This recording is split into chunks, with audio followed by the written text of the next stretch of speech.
उसको तुम भूल जाओ, उसको तुम भूल जाओ, बल्कि पहले उस खुशी देने वाले को याद करो, फिर खुशी मनाओ। ये आम जिंदगी में रब ने कहा है। और जब बारी आई अपने प्यारे हबीब सल्लल्लाहु अलैहि वसल्लम की, तो रब्बुल आलमीन ने ऐलान फरमाया कि जिस अंदाज से, जिस उस्लूब से, जिस तरीके से तुम मेरे हबीब की आमद का तज़किरा कर सकते हो, अलग बैठ के, तन्हा बैठ के, बच्चों के साथ बैठ के, दुकान पर बैठ के, बाजार में बैठ के, चलते हुए, फिरते हुए, महफिलें मुनाकिद करते हुए मेरे हबीब की आमद का तज़किरा करो, इसलिए कि अगर रब तुम्हें ये नेमत न देता तो कोई नेमत अता न फरमाता। समझ आई आपको? अब यहां पर कुछ लोग कुरान की अगली आयत जब पढ़ते हैं ना, तो उसमें क्योंकि कुरान का जिक्र है, किसका जिक्र है, वो कहते हैं कि यहाँ जिक्र अल्लाह ने जो खुशी करने का कहा है वो कुरान के नुज़ूल पर, कि अल्लाह ने तुम्हें किताब दे दी है कुरान, तो तुम उसके आने पर तुम जश्न मनाओ।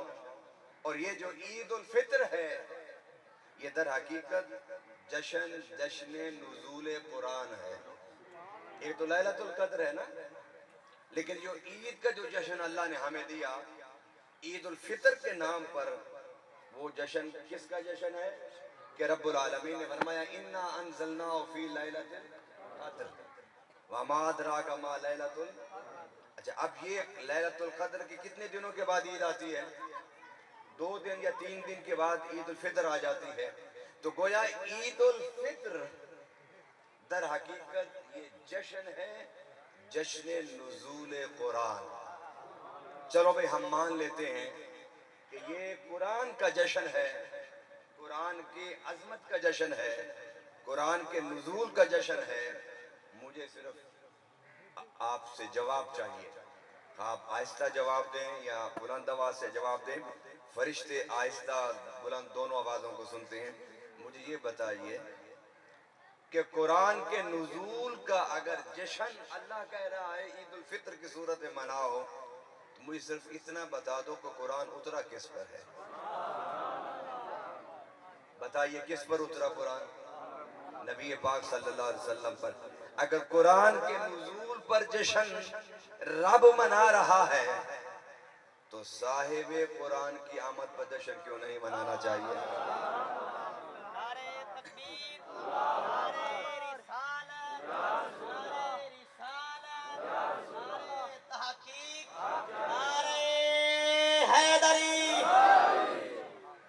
और फिर कुरान जिस सीने पर उतरा, उस सीने को रब क्या कहता है? अलम नशरह लका सद्रक। और इश्क वालों ने इस सीने के बारे में क्या कहा? अलम नशरह द सीना है, अलम नशरह द, बुलंद आवाज से जरा, ताकि मुझे ज़ौक आएगा ना। अलम नशरह द लोका दिया लक 18, नहीं नकीब ना बोले, नाथ खां ना बोले, बाकियों का इम्तिहान है। अलम नशरह द सीना है, लोका दिया लक 18 साड़ी ठार। जिस जिसकी ठार मदीना है वो बोले, बाकी जरा चुप हो जाएं ताकि पता चले आशिक कौन है। लोका दिया लक 18 साड़ी ठार। मेरा दिल करता है कि मदीना की सजा मदीना तक पहुंचे। लोका दिया लक 18 साड़ी ठार। आपके अंदर जितना जोर है वो लगा दे, बाकी मदीने वाले से हम दूर नहीं बैठे, मदीने वाले से हम दूर। कुरान ने कहा नहीं, अन्नबियो औला बिल मुमिनीन मिन अनफुसिहिम। नबी अल्लाह कहते हैं मेरा नबी तुमसे, तुम्हारी जानों से भी ज्यादा करीब है। वो दूर नहीं है, हम ही दूर हो जाते हैं। अलम नशरह द सीना है, लोका दियां लख ठारा साड़ी ठार, कोई मिसल न ढोलन दे। मुझे आते हैं क्योंकि मैं नात खान भी रहा हूँ, कुरान भी हिफज किया, कारी भी किरात भी करता रहा हूँ, फौज में भी रहा, कॉलेज में भी पढ़ाता रहा हूँ। लेकिन मेरे वालिद साहब राजी नहीं होते थे, खुश नहीं होते थे। मैं जितने भी ओहदों पर बैठता था, मैं आकर बताता कि अब्बा जी मैं फलां ओहदे पर हूँ, तो वो मुस्कुरा के फरमाते बेटा अगर तू मुझे ये आके बताता कि मैं किसी मस्जिद में मुअज्जिन हूँ तो मुझे ज्यादा खुशी होती।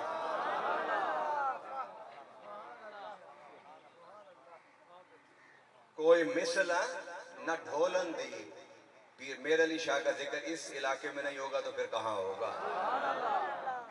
कोई मिसल न ढोलन दी, चुप कर इत्थे जा नहीं हो। बोलना हमने क्या है, हमने तो जितना बोलना है अपनी निजात का सामान पैदा करना है, ऐसे ही है ना। फरमाया अन्नबी औला बिल मुमिनीन मिन अनफुसिहिम, नबी तुमसे तुम्हारी जानों से भी ज्यादा, बुलंद आवाज से ज्यादा। अल्लाह यहाँ बैठे बैठे हमें मुस्तफ़ा का दीदार करा दे। कुरान तो कह रहे हैं कि तुम्हारी जानों से भी तुम्हारे ज्यादा करीब है। बस जरूरत किस बात की है कि हम महसूस करें। बाद दफा ऐसे होता है कि नमाज पढ़ते हुए उठ के बाहर जाते हैं तो लोग सलाम करते हैं कि जनाब हमने आपके दाईं तरफ नमाज पढ़ी, हमने बाईं तरफ पढ़ी, लेकिन मैं महसूस नहीं कर सकता कि मैं देखता नहीं हूँ। बाद दफा नहीं बंदा देखता, लेकिन वो कहते नहीं हम आपके साथ थे। बिल्कुल इसी तरीके से है अल्लाह की इज्जत की कसम, जिन्होंने नबी पाक सल्लल्लाहु अलैहि वसल्लम को महसूस किया अपने करीब, उन्होंने ये कहा कि जिस दिन हजूर का दीदार नहीं किया उस दिन हम अपने आप को मुसलमान नहीं समझते।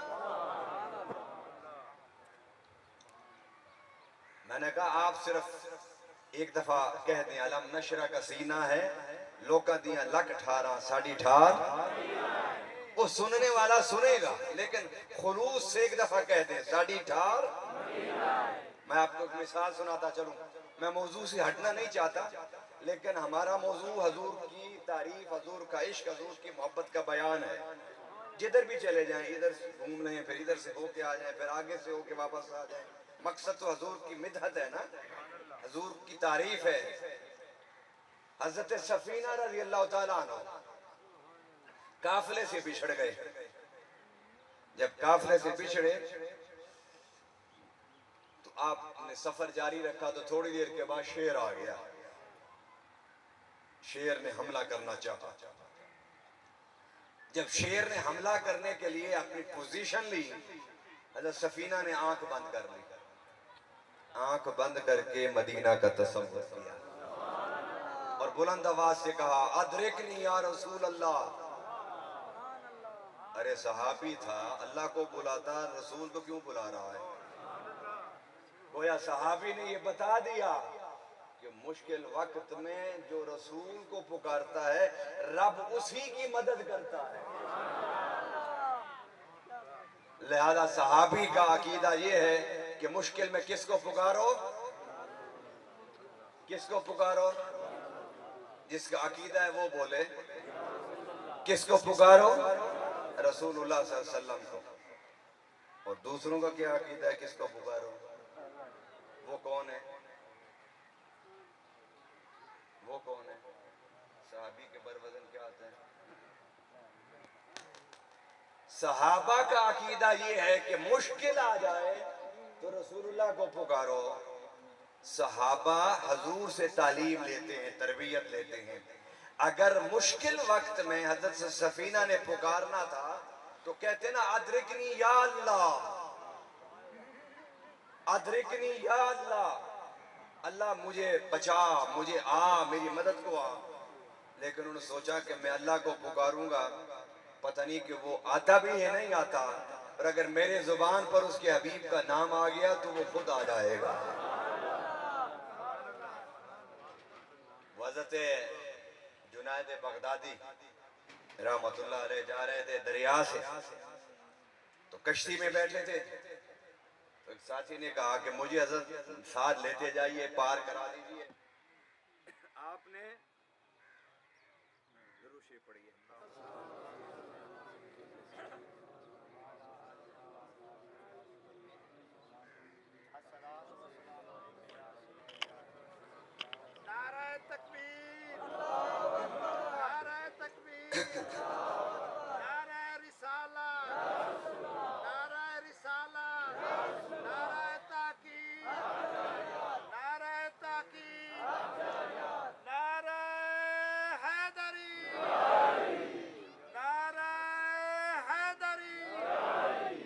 हैदरी पर हाथ दोनों बुलंद होने चाहिए। नारा हैदरी।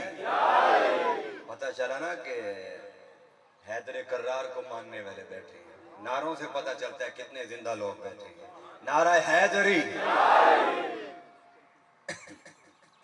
उन्होंने कहा आ जाओ तुम कश्ती दरिया में आ जाओ। वो दरिया में उतरा, फरमाया कश्ती पकड़ लो। जब कश्ती पकड़ी तो फरमाया या जुनैद या जुनैद या जुनैद पढ़ते हुए आओ। उसने आंखें बंद की और पढ़ना शुरू कर दी, या जुनैद या जुनैद। उसने सुना कि हजरत खुद पढ़ रहे हैं या अल्लाह या अल्लाह। उसने सोचा कि खुद अल्लाह अल्लाह करते हैं, मुझे या जुनैद की तस्वीर करा रहे हैं। शैतान ने वसवसा डाला, उसने कहा मैं क्यों ना या अल्लाह कहूँ। या अल्लाह कहा तो डूबने लग गया। फिर उसने या जुनैद कहा, फिर चल पड़ा। जब किनारे पहुंचा तो कहते हजरत ये क्या है, आप या जुनैद पढ़ते हैं या अल्लाह पढ़ते हैं, मुझे या जुनैद पढ़ाते हैं, और मैं या जुनैद का दर्स छोड़ता हूं तो डूबता हूं, और या अल्लाह कहता हूं तो डूबता हूं, या जुनैद पढ़ता हूं तो तरता हूं। आपने मुस्कुराते फरमाया भाई पहले जुनैद तक तो पहुंचो, पहले फिर रब तक पहुंचना। वो जात दी कोड़ गिरनी। हाँ जब थे शतीरा नाल। मुझे पंजाबी आती है लेकिन इतनी ज्यादा नहीं आती, इसलिए आप थोड़ा सा पंजाबी की बातों में मेरी मदद करेंगे। आप जात दी कोड़ किरली जप्पे शतीरा नाल। खुदा के बंदों कोई अकल। मैं गुज़श्ता दिनों एक दो वहाबियों की तकरीरें यूट्यूब पर सुनने लगा। मैंने कहा सुनो तो सही, कहते क्या है बेचारे, ये कहाँ अड़े हुए हैं, किस जगह फंसे हुए हैं ये। मैं बिल्कुल ख्यानत नहीं करूंगा इल्म में, तहकीक में। उलमा का काम नहीं है ख्यानत करना। जो सच बात है, हक बात है। मैंने 40 मिनट उसकी तकरीर सुनी, उसके मुंह से झाग निकल रही थी। मैं अपने आका के गली में फिरने वाले कुत्तों की कसम उठा के कहता हूँ, मुझे नहीं समझ आया कि ये बेचारा इतना परेशान क्यों है। सारा जोर इस पर के मिलाद न करो, सीरत करो।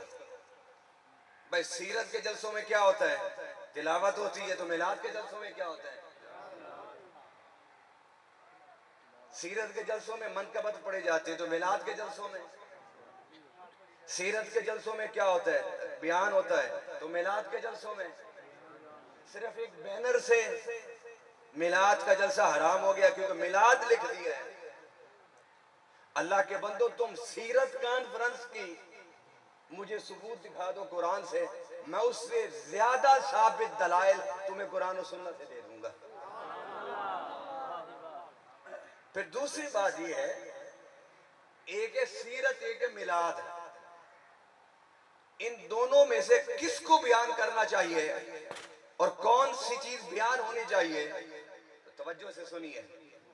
सीरत बयान नहीं होती, सीरत अपनाई जाती है, और बयान जो होता है वो सिर्फ मिलाद होता है। जो बयान करने वाली चीज थी वो तुमने छोड़ दी, और जो अपनाने वाली चीज थी उसे तुमने बयान करना शुरू कर दिया। तुम्हारे पास 11 महीने हैं, आओ हम तुम्हारे साथ मिलकर सीरत बयान करेंगे, और अल्लाह की इज्जत की कसम तुमसे बेहतर सीरत बयान करेंगे। इसलिए कि जो हम सीरत बयान करेंगे उसमें इश्क मुस्तफा की चाशनी होगी।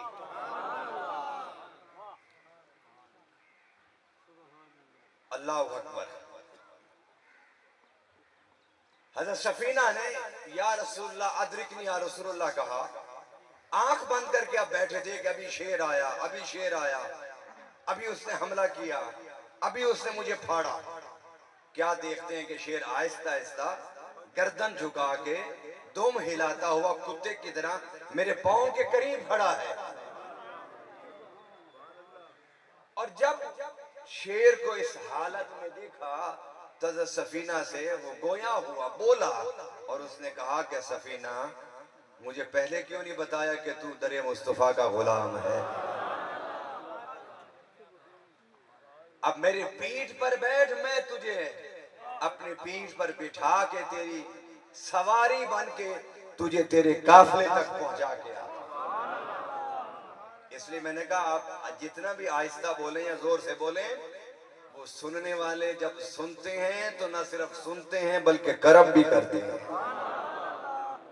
मुझे एक बात और याद आ गई। शेख सादी अलैहिर्रहमा फरमाते हैं कि मैं जब भी उम्रे पर गया, हज पर गया, मदीना शरीफ पहुंचा और मैंने हाजिरी दी तो हजूर सल्लल्लाहु अलैहि वसल्लम की कब्र अनवर से आवाज आई कि सादी वापस जाओ खैरियत से और फिर आओ खैरियत से। एक साल वो भी आया कि मेरे आका ने फरमाया कि सादी वापस जाओ खैरियत से। अगला नहीं फरमाया, आपने मस्जिद नबी से निकलते ही अपने मुरीदों को, शागिर्दों को बताया कि भाई मेरा ये आखिरी सफर है। उनका क्यों कि आका ने इस दफा ये नहीं फरमाया कि वापस आओ मेरे पास। और वो वाकई मां हजरत शेख सादी का आखिरी उम्रा और हाजिरी और जियारत साबित हुई। उसके बाद फिर उन्हें मौत आई, वो दुनिया से चले गए।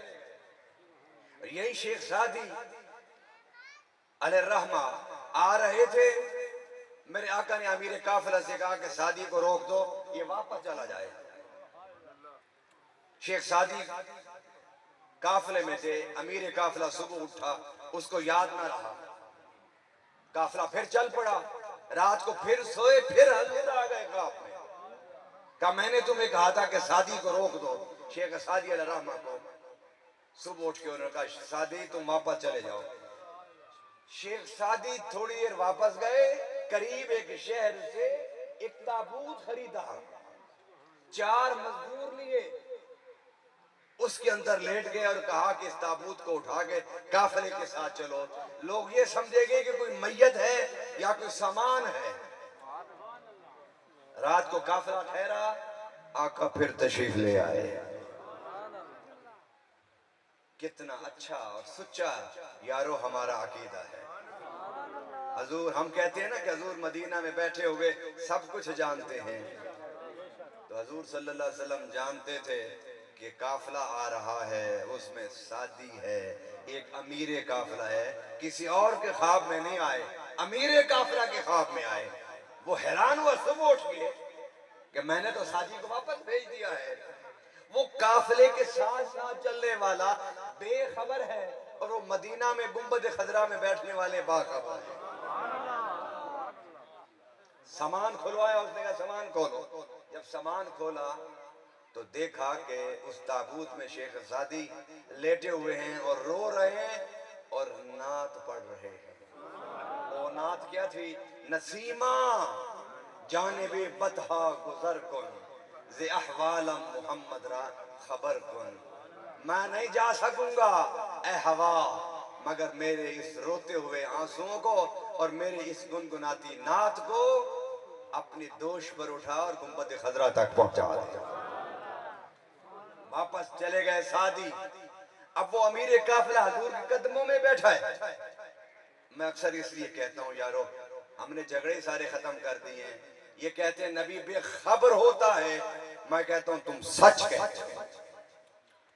और हम कहते हैं नबी बाखबर होता है, हम भी सच कहते हैं। बस फर्क इतना है, जो उनका नबी है वो बेखबर है और हमारा नबी बाखबर।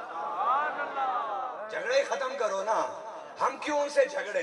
वो पता नहीं किस नबी की बातें करते हैं जो उन जैसा है, वो किस नबी की बातें करते हैं जो बेखबर है, वो किस नबी की बात करते हैं जो मर के मट्टी में मिल गया है, वो किस नबी की बात करते हैं जो पीठ के पीछे नहीं जानता, दीवार के पीछे नहीं जानता, वो किस नबी की बात करते हैं हमें नहीं पता। हमारा नबी तो बुलंद आवाज से, हमारा नबी तो बाखबर है। हमारा नबी दीवार के पीछे तुम्हारा नहीं देखता होगा, हमारा नबी जमीन पर बैठ के सातों आसमान से वरा खुदा के अर्श से गुजरता हुआ खुदा को देखता। झगड़े खत्म कर दो ना भाई, इनको समझाना मुश्किल है। तुम अपने नबी की बातें करते रहो, हम अपने नबी के गुण गाते रहेंगे। और ये मुझे जो अल्लाह ने समझ दी तो वो एक हदीस से। इश्क वालों, मैंने पहले कहा कि मैं सिर्फ इस जलसे में इसलिए आया कि आप लोग साहिब ज़ौक़ हैं और जिसके सीने में इश्क होता है वो बेजौक और बदजौक नहीं होता। अब आपसे मैं एक मेरे ज़हन में ये नुक्ता क्यों आया, मैंने अकाबरीन से सीखा है। हजूर सल्लल्लाहु अलैहि वसल्लम के पास एक सहाबी आए तो बैठ के रोने लग गए। आका ने फरमाया मक्का की बात है, फरमाया क्यों रोते हो? उसने कहा हजूर ये काफिर लोग ना आपका नाम बिगाड़ के लेते हैं, बड़ा दुख होता है हमें। फरमाया क्या कहते हैं? वो कहते हैं मुजम्मम, आपके नाम को बदल के मोहम्मद कहने के बजाय क्या कहते हैं? मुजम्मम। आका मुस्कुराए, आका आप भी मुस्कुराइए। आका सहाबी अर्ज के हुजूर मैं रोता हूँ आप मुस्कुराते हैं, अल्लाह करे आप सदा मुस्कुराते रहें, लेकिन मुस्कुराने की वजह मुझ फकीर को बताएं। फरमाया मेरे प्यारे साहबी वो मुजम्मम कहते हैं, वो उनका मुजम्मम कोई और होगा। वाना मोहम्मद, मैं तो कल भी मोहम्मद था, आज भी मोहम्मद हूँ, क़यामत तक मोहम्मद रहूंगा। वो उनका कोई नबी होगा जिस बेचारे को दीवार के पीछे का नहीं पता होगा। हमारा नबी तो वो है कि जब हम कब्र में जाते हैं तो आका फरमाते हैं अबू बकर उमर से उठो, मैंने इसकी कब्र में जाना है, इसलिए कि सारी जिंदगी ये मेरा मिलाद करता था। वो पल पल से बाखबर है, पल पल से बाखबर है। अकीदा रखिए, अकीदा, और फिर इस अकीदे के मजे लीजिए। मौत का वक्त आएगा तो बड़ी आसान हो जाएगी मौत। इसलिए कि सहाबा किराम रिज़वानुल्लाह ताला अलैहिम अजमईन में से जब कोई फौत होता उसके चेहरे पर मुस्कुराहट होती और सहाबा का झुरमुट उसके इर्द गिर्द होता। कोई उसके हाथ चूम रहा होता, कोई उसका माथा चूम रहा होता, और हर सहाबी उसे पैगाम दे रहा होता था यार थोड़ी देर के बाद तेरी मुलाकात हो जानी है आका से, मेरा भी सलाम कह देना, मेरा भी सलाम कह देना, मेरा भी सलाम कह देना, भूलना ना वहां पर जाके। हम तो इस मजे से मरेंगे और तुम तड़प तड़प के मरोगे, इसलिए कि तुम्हारा बेखबर नबी ना उसको पता होगा कि तुम मर रहे हो और तुम पर सकरात है। वो कैसे आएगा? आएगा तो वही जो बाखबर होगा। हमारा नबी हमारे हर बात से पल पल की खबर रखता है। जब भी हम उदास होते हैं, गमज़दा होते हैं, तो हमारे सर पर आके शफकत का हाथ।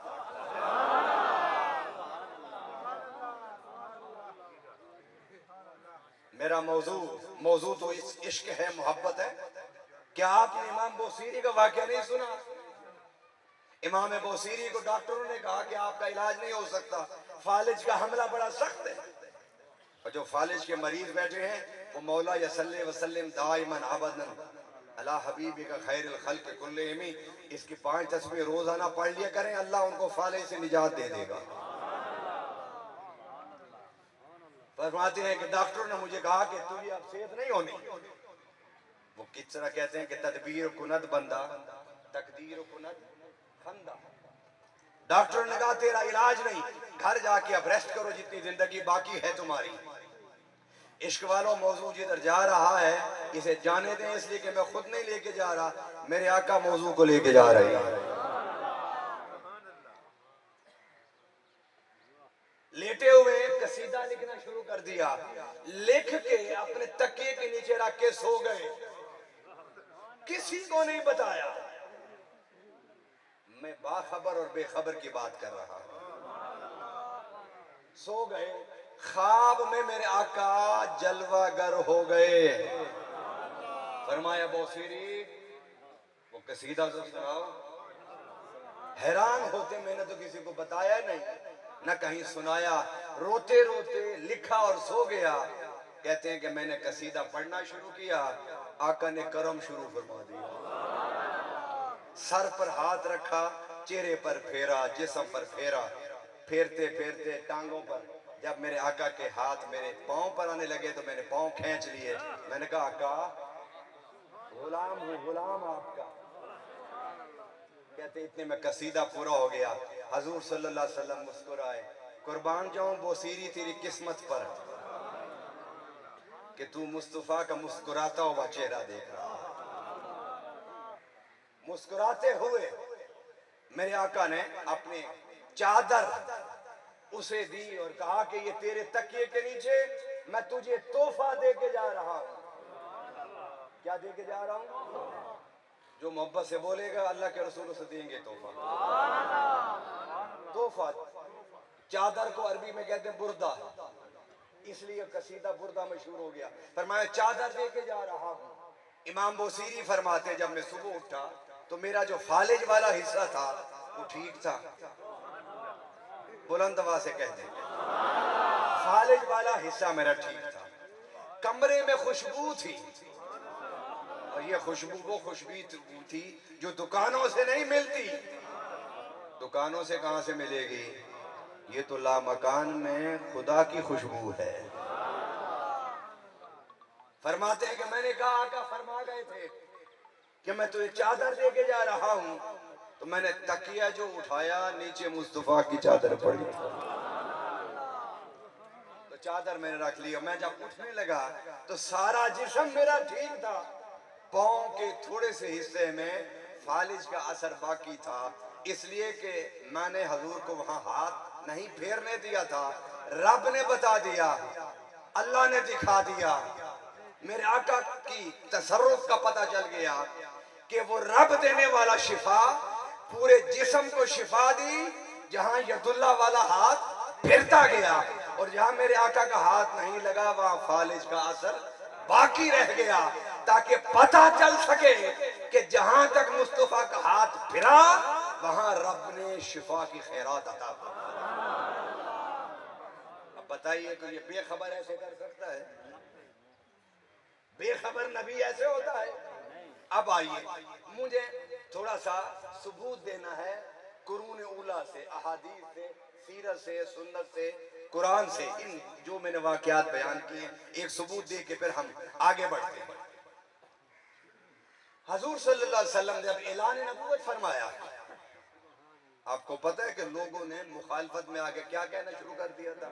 अब तर, क्या कहा था?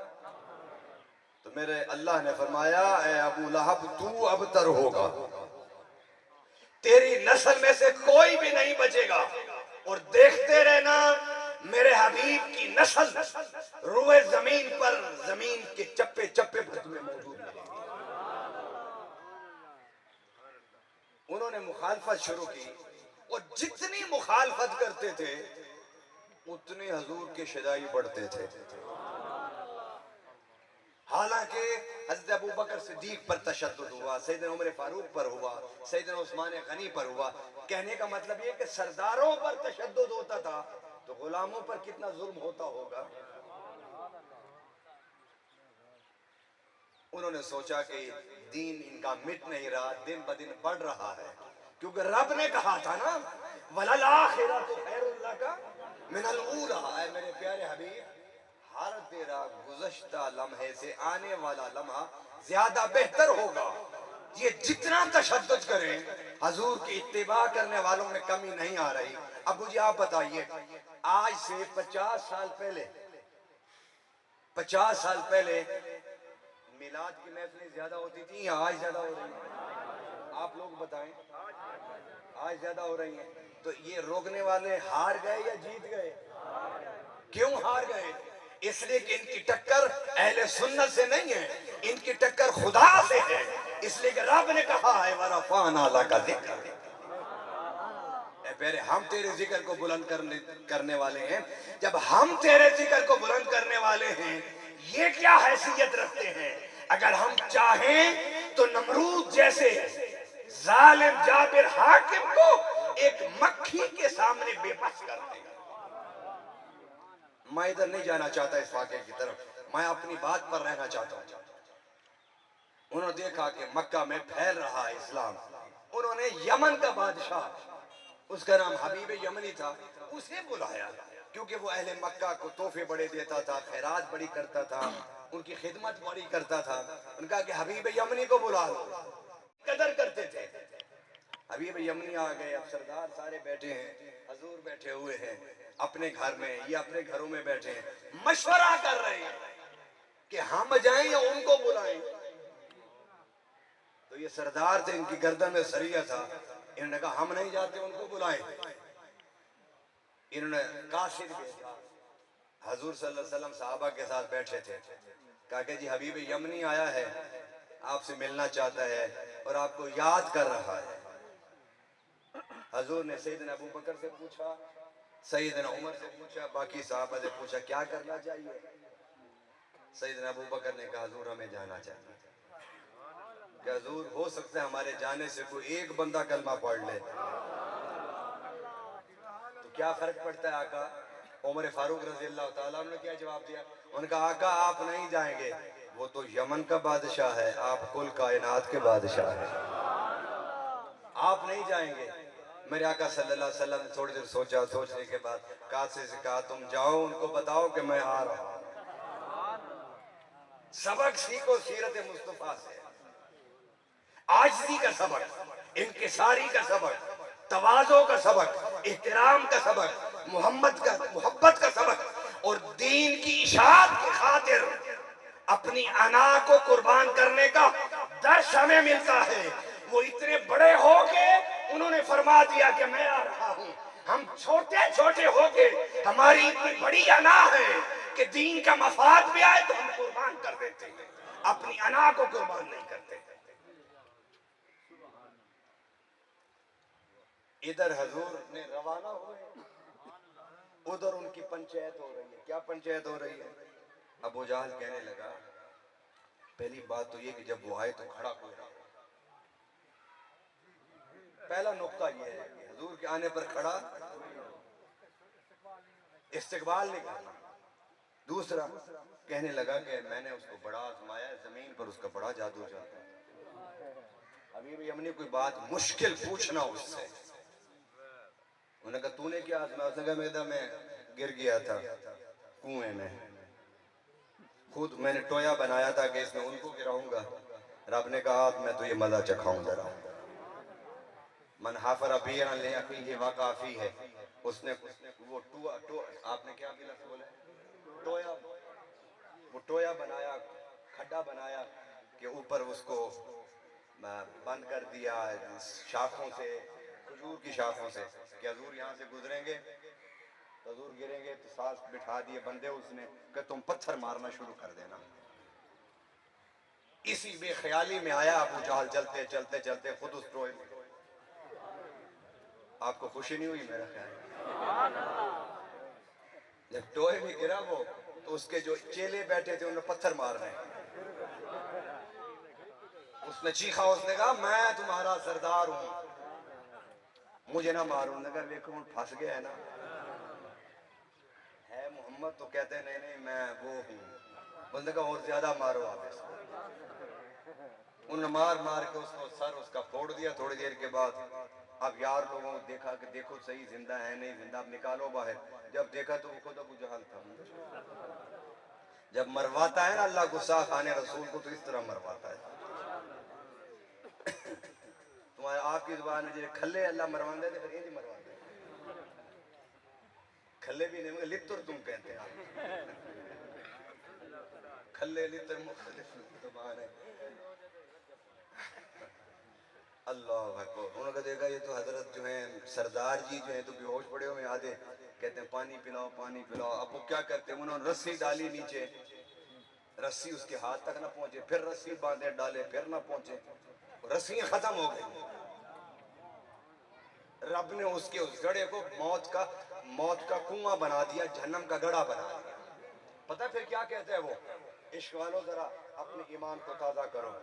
कहता है कि जिसके लिए मैंने गड़ा बनाया था ना, जब तक वो नहीं आएगा आज मुझे कोई नहीं निकाल सकता।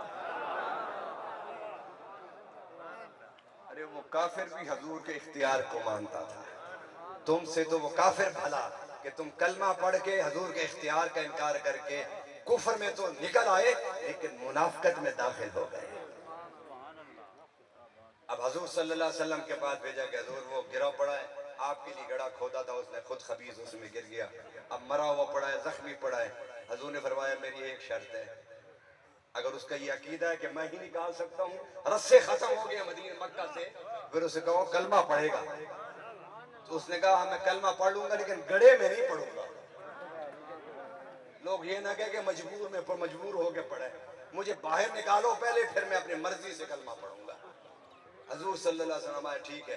अब वो रस्सा लेके आए, हजूर को दिया, हजूर ये रस्सा है, आप अपने हाथ मुबारक से डालिए। इश्क वालों जरा एक दफा बुलंद आवाज से सुभान अल्लाह कह दो। मैं फिर मोहब्बत का जुमला आपकी नजर करना चाहता हूँ। अल्लाह अकबर। मेरे आका ने फरमाया ये रस्से परे रख दो। तो हैरान हुए कि कैसे निकालेंगे हजूर गड़े से। हजूर किनारे पर बैठ कर हाथ अंदर डाला। मुझे एक जुमला आपकी नजर करना चाहता हूँ। इसी तरह आका फरमाते हैं कि जब मैं अपने गुनहगारों को जहन्नम में देखूंगा तो मैं खुद जहन्नम पर चला जाऊंगा और अपने हाथों से पकड़ पकड़ के अपने आशिकों को निकालूंगा और जन्नत तक छोड़ आऊंगा। जब हाथ डाला उसने भाग के हजूर का हाथ पकड़ा, हजूर ने झटके से बाहर निकाला। तो जब बाहर आया तो हजूर फरमाया पढ़ो कलमा। कहने लगा नहीं नहीं मैं कलमा नहीं, मैं तो मजाक कर रहा था, तुम्हारी ताकत को आजमा रहा था। नहीं पढ़ा कलमा।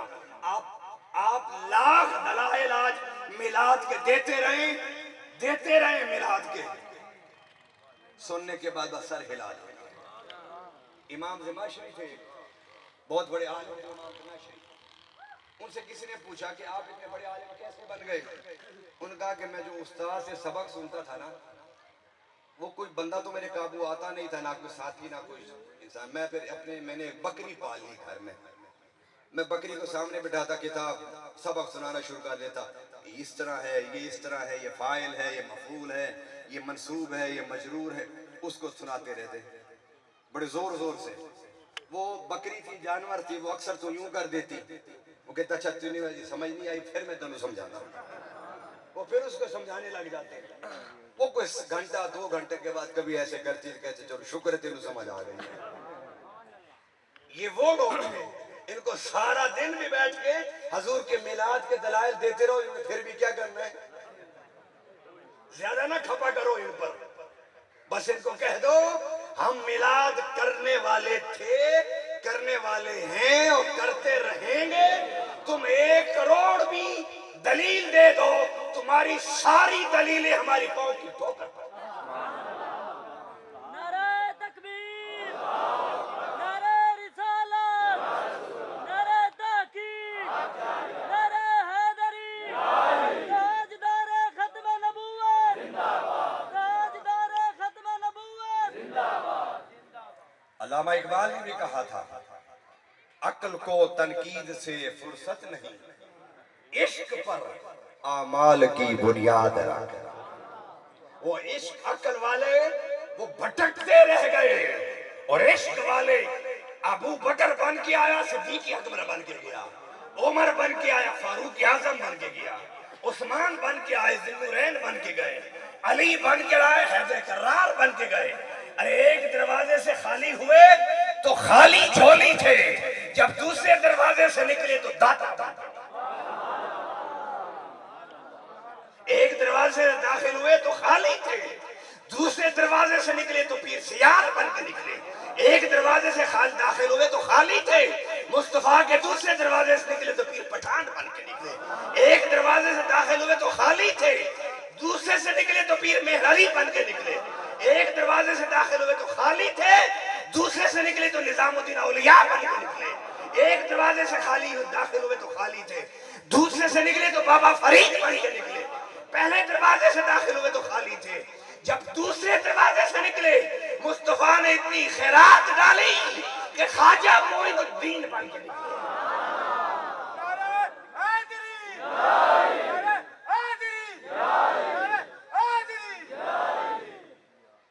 लेने वाले बनो, लेने वाले। और लेने वाले हमेशा वो होते हैं जिनकी इश्क पर बुनियाद होती है। किस पर बुनियाद होती है जिंदगी की? उसने कहा कि मैं तो सिर्फ आपकी ताकत आजमाना चाहता था, मेरा कोई आपसे कलमा नहीं पढ़ना, भाग गया। अब हजूर सल्लल्लाहु अलैहि वसल्लम चल पड़े। उन्होंने कहा पहली बात यह है कि जमीन की बात ना पूछना उससे, उसका नौज बिल्ला बड़ा जादू चलता है। उसने कहा और जमीन पर क्या जादू चलता है? उसने कहा एक दफा मैंने हाथ में कंकरियां पकड़ी हुई थी तो मैं चला गया, मैंने कहा मोहम्मद सल्लल्लाहु, अगर तू सच्चा रसूल है तो बता मेरे हाथ में क्या है। समझ आई आपको? समझ आई नहीं आई? चलो दो बंदों को समझ आई है। माशाल्लाह। मेरे हाथ में क्या है? मेरे आका मुस्कुराए।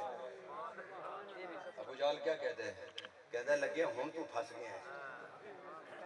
उसको क्या पता था कि ये बेबसी की हंसी नहीं थी, ये इजहार कुदरत की हंसी थी कि पागल बंदे तू तो बड़ी छोटी बात पूछ रहा है मुझसे। अब आप मुझे बताइए कि एक पीएचडी डॉक्टर हो, उससे आप कहें जी तू गिनती सुना, तो ये आती है गिनती, तो वो क्या कहेगा? वो हंसेगा नहीं तो क्या कहेगा? किसी शेखुल हदीस से कहें जी तानू सूरत फातिहा आंधी है, तो शेखुल हदीस साहब क्या करेंगे? हंसेंगे। किस पर हंसेंगे? पूछने वाले पर। अल्लाह के बंदे तुझे फिर पता नहीं कि शेखुल हदीस होता क्या है। तो हजूर हंसे उस पर, कहने का बस लगता है कि अब तू बेबस हो गया। फरमाया मैं अपनी बेबसी पर नहीं हंस रहा, तेरी बेअकली पर हंस रहा हूं। कैसे? फरमाया तू तो छोटी बात पूछ रहा है, मैं इससे बड़ी बात तुझे बताना चाहता हूँ। कहा वो क्या? फरमाया जो तेरे हाथ में है वो अगर बता दे कि मैं कौन हूँ तो फिर। कहने लगा ये कैसे हो सकता है? हजूर ने इशारा फरमाया तो कंकरियों ने क्या पढ़ना शुरू कर दिया? पढ़िए ला इलाहा, बुलंद आवाज से ला इलाहा मुहम्मदुर सल्लल्लाहु अलैहि वसल्लम। कंकरियां फेंक दी, कंकरी फेंक दी। कहने लगा बड़ा तू जादूगर है। नाउजुबिल्लाह। उसने कहा उसको सोखा ना समझ रहा, मैंने बड़ा आजमाया है उसको। उसने कहा तू ना घबरा, हबीब यमनी ने कहा मैं उनसे बड़ी बात पूछूंगा। हजूर सल्लल्लाहु अलैहि वसल्लम जब आए, सबसे पहले कौन खड़ा हुआ? कौन खड़ा हुआ? अबू जहल खड़ा हो गया, जो सबको रोकने वाला था कि खड़ा नहीं होना, इस्तिकबाल नहीं करना। जब वो खड़ा हुआ तो सारे खड़े हो गए। हजूर जब तक ना बैठे किसी में हिम्मत ही नहीं थी कि बैठ सके। ये होती है बादशाह, से कहते हैं बादशाह। इसलिए तो मेरे आका ने फरमाया लोगों मेरे दो वजीर जमीन पर हैं, एक का नाम अबू बकर, दूसरे का नाम उमर है, और दो मेरे वजीर आसमानों पर हैं, एक का नाम जिब्राइल, दूसरे का नाम मिकाईल। वजीर बता के आका ने ऐलान कर दिया ये ना समझना कि मैं मदीना का सरबराह हूँ, जहां तक रब की रबूबियत है वहां तक मुस्तफा की हुकूमत है।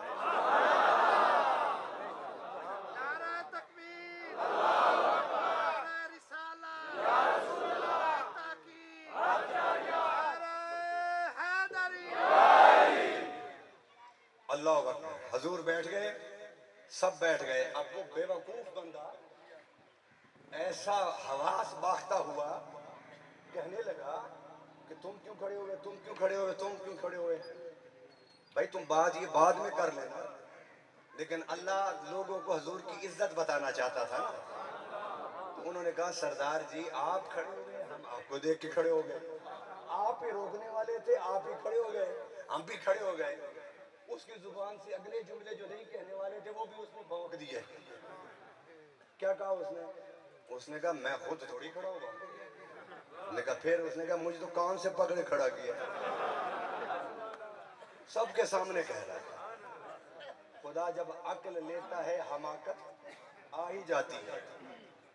देखा सबने सुना और कहका लगा वहां पर, जिस तरह आप आशिकान रसूल का कहका लगाए। रब ने जिब्राइल को भेजा, फरमाया प्यारे तू चला। ये मशवरे कर रहा था कि खड़े नहीं होना। मैंने जिब्राइल और मिकाईल से कहा, छोटे फरिश्तों से नहीं बड़ों से कहा कि जाना जब मेरा हबीब अंदर दाखिल हो तो इस मलऊन को कान से पकड़ के मेरे हबीब के एहतराम के लिए खड़ा कर। पिछले दिनों एक मौलवी है, इनका वो मिलादुन नबी के जुलूस में घोड़े पर बैठ के आया है, और सारे ये उसको लान तान कर रहे हैं, तू तो साढ़े मसलक होते की कर देता है, तू साढ़े मसलक होते तू धब्बा ला देता है। मुझे फिर यही वाक्य उस वक्त याद आया। रब ने उसे कहा बैठ घोड़े पर, और इजराइल जिब्राइल से कहा इसके घोड़े को खींच के मिलाद के जुलूस में ले जाओ। अल्लाह अकबर। अब हजूर बैठ गए, रोब इतना कि कोई बोल ना सका। मेरे आका ने फरमाया तुमने मुझे बुलाया था भाई, बोलो तो सही, क्यों बुलाया था? अल्लाह अकबर। हबीब यमनी बोला, उसने कहा कि सुना है कि आपने नबूवत का दावा किया है। मेरे आका ने फरमाया हाँ भाई, नबूवत का दावा किया है। कि कोई दावे की दलील है? फरमाया दलील तू मांग, पूरी मैं कर दूंगा।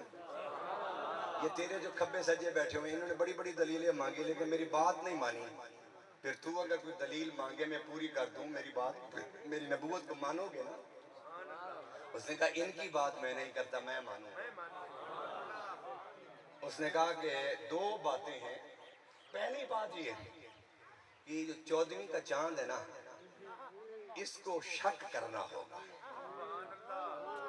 मेरे आका ने फरमाया चांद तो रात को होगा, तू भी आ जाना अपने दोस्तों के साथ, मैं भी अपने यारों के साथ आ जाऊंगा। तो जबल अबू कुबैस पर आ जाना। जब रात 12 बजी, 11 बजी, 10 बजी 14वीं का चांद चमक रहा था, मेरे आका ने फरमाया देख लो जरा चांद को। सब ने देखा। मेरे आका ने इशारा फरमाया। क्या फरमाया? इशारा फरमाया। चांद के दो टुकड़े हो गए। सुनिए, दिल को थाम के सुनिए, जिगर को थाम के सुनिए, इश्क वालों हजूर की मोहब्बत की बात को सुनिए। अपने ईमान को ऐसा ताजा कीजिए कि इस ताजगी कब्र तक जाए और कब्र के सवालों के जवाब में आसानी पैदा हो। फरमाया सुनो हबीब यमनी, तूने सिर्फ ये कहा था कि चांद को शक करना है, मैंने शक कर दिया, तेरी बात पूरी कर दी। चीज को तोड़ना आसान होता है, जोड़ना मुश्किल होता है।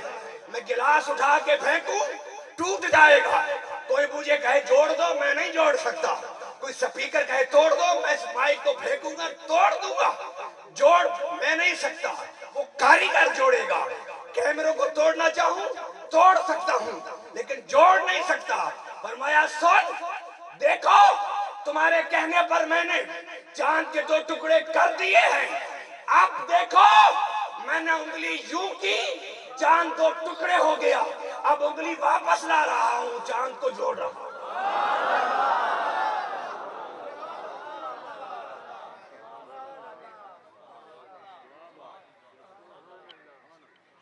मेरे आका सल्लल्लाहु अलैहि वसल्लम के इस वाक़े को देख के आला हज़रत ने फरमाया काश हबीब यमनी का हलीमा सादिया से राब्ता होता। हजूर पंघोड़े में लेटे हुए हैं तो बनु साद के इलाके में ताइफ के करीब वहां शोर मच गया कि क़यामत आ गई। क्यों भाई? चांद कभी इधर कभी इधर कभी इधर कभी उधर। उन्होंने कहा सारी दुनिया महल्ले बाहर निकल आए, हलीमा सादिया भी बाहर आ गई, दरवाजों पर दस्तक दी, हलीमा क़यामत आ गई। उसने कहा क्यों? कि चांद जो है वो हिल रहा है और क़यामत की निशानियों में से कि चांद सितारे अपनी जगह छोड़ देंगे। हलीमा कहती है कि मैंने सोचा कि मैं जल्दी जल्दी अपने बेटे को हजूर को उठा लूं ताकि मैं निकलूं। जब वो पंघूड़े से हजूर को लेने के करीब आई तो कहके की आवाज आई, तो हैरान हुई कि ये किसका कहका है। जब करीब आई तो देखा मुस्तफा मुस्कुरा रहे हैं, हजूर मुस्कुरा रहे थे, मेरे आका मुस्कुरा रहे थे, मुस्कुरा रहे थे। अल्लाह अकबर। तो हलीमा की नजर हजूर के चेहरे से हटी, हजूर की उंगली पर गई तो चांद झुक जाता। बोलिए, चांद झुक जाता उधर, उंगली उठाते महद में, पंघूड़े में।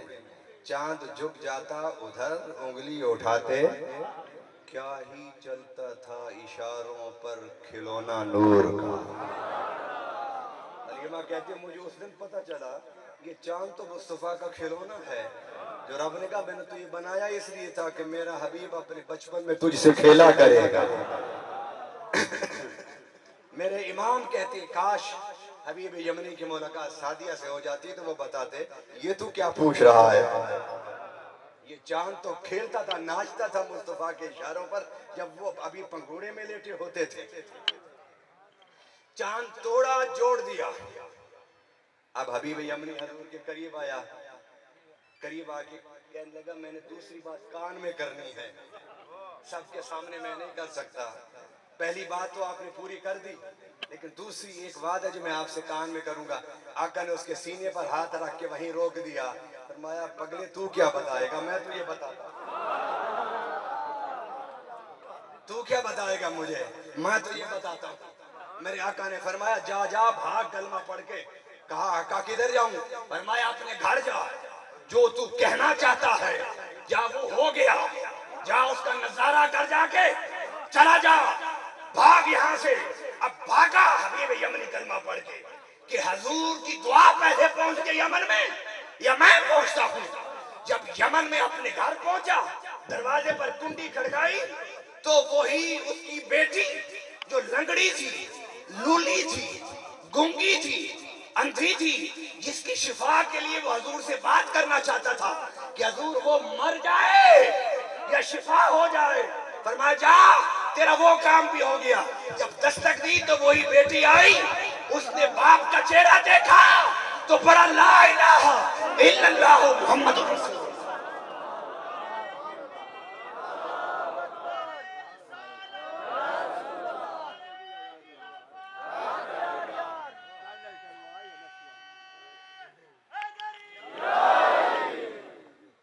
अल्लाह।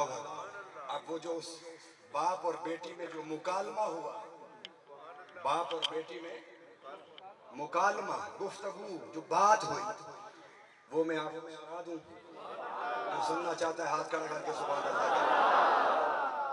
आपको हजूर की बातें सुन के मजा आ रहा है तो फिर आपके सुभान अल्लाह सुन के भी अल्लाह रसूल को मजा आना चाहिए ना। अल्लाह अकबर। आला हजरत ने उस अरबी का तर्जुमा किया है। फरमाया सुनेंगे, मोहब्बत से सुनेंगे, इश्क में डूब के सुनिए, मदीना में गुंबद खजरा का तसव्वुर करके सुनिए, दुनिया को भूल के जरा सुनिए, फिर देखिए क्या लुत्फ आता है। उस बीबी ने, बेटी ने, बच्ची ने क्या कहा? उसने कहा एक माह मदन, माह में न चांद, एक माह मदन गोरा सा बदन। नहीं समझे? मेरे बुलंद आवाज से, अरे जितने मजे की प्यार की बातें उतनी प्यार भरी सुभान अल्लाह। एक माह मदन गोरा सा बदन, नीची नजरें। अब नीची नजरें के बाद में अगला जुमला मेरे इमाम ने कहा है ना, अकीदे को खोल के रख दिया है। हम ऐसे आंख उठाते हैं तो पता चलता है ना कौन आया कौन नहीं आया। हमें नीची नजरें कुल की खबरें। पिछले भी कह रहे आप छुप के बैठे हैं मुझसे। अल्लाह अकबर। इश्क वाले बैठे हैं और अल्हम्दुलिल्लाह मैंने पीछे देखा है आगे देखे, इश्क हजूर के आशिक ये सब तन मन धन। कहती है अभी यमनी कहती है क्या तू तो उठ नहीं सकती थी, बोल नहीं सकती थी, चल नहीं सकती थी, बैठ नहीं सकती थी, और ये कलमा जो तूने सीखा किसने तुझे सिखाया? उसने कहा और अकीदा हल कर दिया, अकीदा हल कर दिया, अकीदा हल कर दिया। ना उलझा करो, अब बदअकीदगी के करीब ना जाओ। अमाल थोड़े भी होंगे तो बख्शे जाओगे, लेकिन अकीदा सही होना चाहिए। अल्लाह अकबर। उसने कहा कि ये सब कुछ बयान करने के बाद कहती है कि एक माह मदन गोरा सा बदन, नीची नजरें कुल की खबरें, वो दिखा के फबन सुना के सुखुन, मोरा फूक गए सब तन मन धन। मेरे सर पर हाथ रखा और फरमाया बेटी तेरे बाप ने जबले अबू कुबैस पर चांद दो टुकड़े होकर देखा, कलमा पढ़ा, वो आकर उसने पढ़ा, मैं तुझे यहाँ आकर पढ़ा रहा हूं।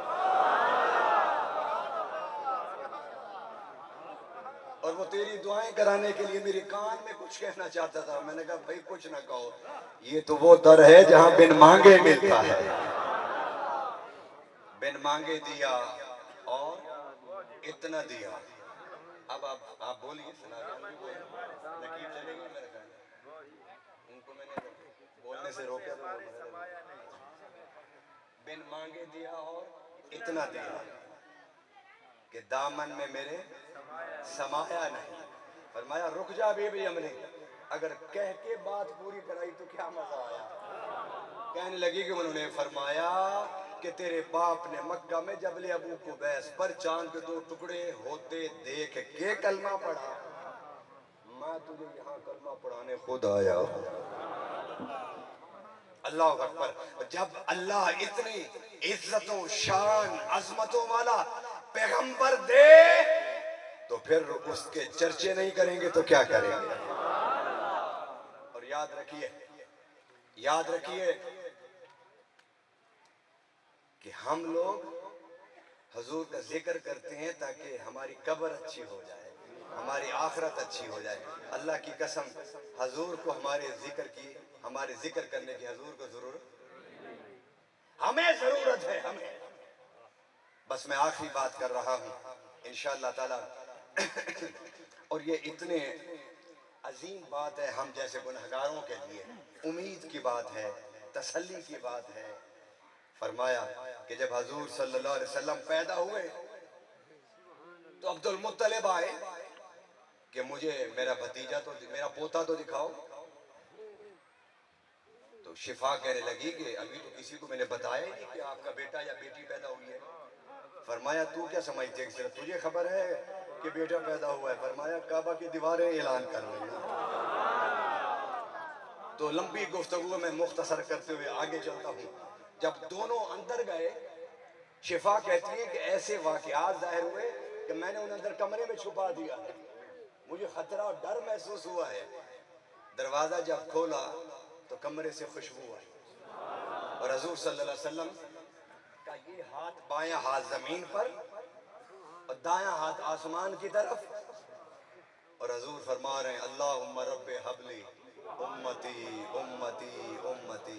ऐ अल्लाह मेरी गुनहगार उम्मत को बख्श दे, मेरे गुनहगार उम्मत को बख्श दे, मेरे गुनहगारों को बख्श दे। अरे गुनहगारों, क्या हम पर हक नहीं कि जिसने विलादत के वक्त हमारी मगफरत के लिए दुआएं करें, हम उसके मिलाद के तज़किरे करें। आखिरी बात, जब हुजूर सल्लल्लाहु अलैहि वसल्लम को कब्र अनवर में लिटाया गया, हज़रत फज़ल बिन अब्बास रज़ियल्लाहु ताला अन्हु, उन्होंने हुजूर को लिटाने के बाद जब आपके कफन मुबारक को खोला तो हुजूर मुस्कुरा रहे थे और आपके होंठ मुबारक हिल रहे थे। फजल कहते मैंने कहा जरा सुनो तो सही कि आका फरमा क्या रहे हैं। कहते जब मैं करीब हुआ तो हुजूर की लबों से वही सदा थी जो विलादत के वक्त थी। अरे जो पैदाइश से मौत तक ना तुम्हें भूला हो तुम उसके जिक्र पर फतवे लगाते हो। अगर मुस्तफा से तौबा की खैरात लेना चाहते हो तो फिर मिलाद के वक्त हुजूर ने जो हमारे लिए दुआएं की, ये इस बात की तरफ इशारा है कि आओ पहले मेरे मिलाद को मनाओ। जो मेरा मिलाद मनाता जाएगा रब की बख्शिश पाता जाएगा। और आखिरी वक्त में भी हुजूर की लबों पर अगर दुआ थी तो उम्मत की मगफिरत की दुआ थी। आइए इसके साथ एक आखिरी बात और सुनाता जाऊं, मोहब्बत की बात सुनाता जाऊं। सैयदना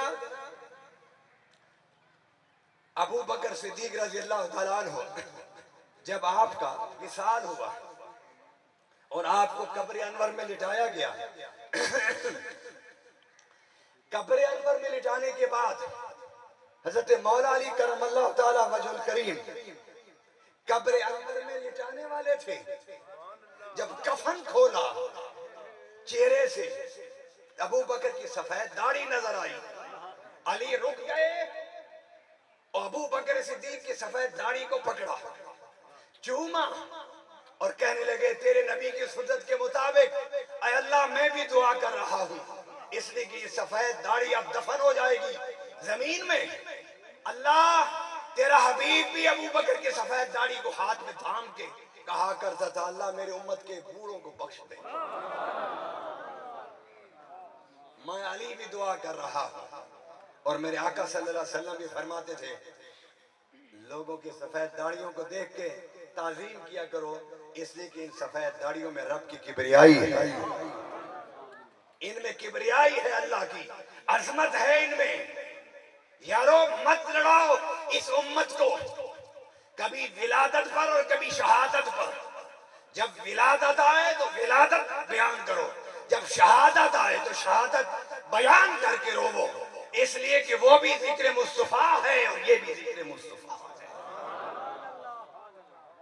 जब विलादत का वक्त आता है तो कहते हैं ये तो वफात का दिन था, और जब शहादत का वक्त आता है हम शहादत मनाते हैं, कहते लो वो हुनफो तो है नहीं, हो कोई अब शहीद हुए हैं, वो तो 14 सदियों पहले शहीद हुए थे। अरे छोड़ दो इन मकारियों को, रब तुम्हारे मकर को जानता है। तुम जितने मकर करोगे रब तुम्हारे मकर को उड़ा कर रख देगा। मुस्तफा का जिक्र ना कल तुमसे रुका था, ना आज रुका है, ना कल रुक सकता है। रब्बुल आलमीन से मेरी दुआ है कि बारी ताला इस महफिल के मुंतज़मीन की दिली मुरादों को पूरा फरमाए।